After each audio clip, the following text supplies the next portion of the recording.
Alors, pour le velours, pour le repasser, j'ai pris mes chutes de tissu. Donc là, je suis dans le sens doux, comme ceci, et ici dans le sens rêche.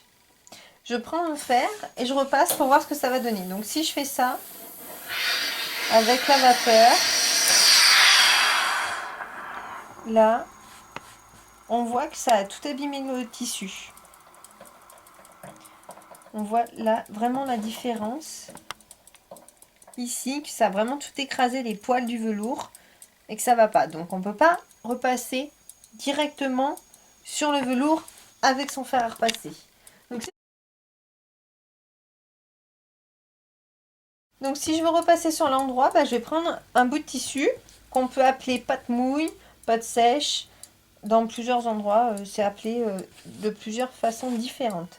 Donc je pose donc ma pièce de tissu sur mon velours et là je peux repasser comme ceci. Et là on voit qu'ici le poil n'a pas été écrasé.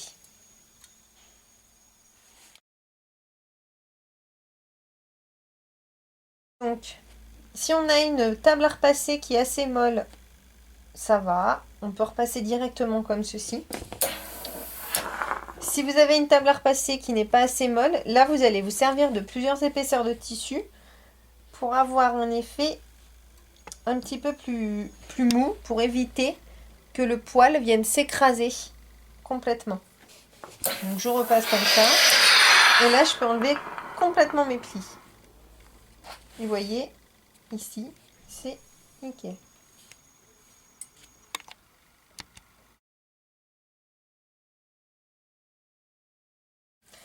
Donc, maintenant que j'ai cousu mon pli creux avec ma jupe, je vais pouvoir repasser ma couture.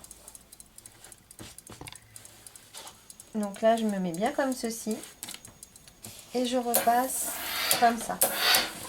Là, je me mets bien à l'envers pour enlever tous les faux plis et pour bien marquer notre pli de ce côté. Je viens faire pareil de ce côté. Voilà pourquoi je vous avais dit de bien marquer le point zigzag de ce côté, pour que ça soit propre de ce côté. Donc là, je vais jusqu'au bout, je repasse pour enlever tout mon fil.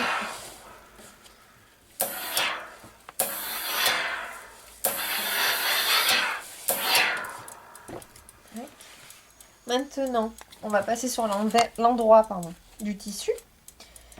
Et pour éviter de venir lustrer le tissu, là, je prends donc mon tissu, ma pâte mouille ou ma pâte sèche, suivant comme vous voulez l'appeler.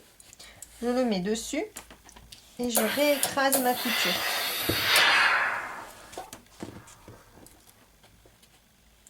Donc vous voyez là, ma couture est bien écrasée de ce côté et elle n'est pas lustrée.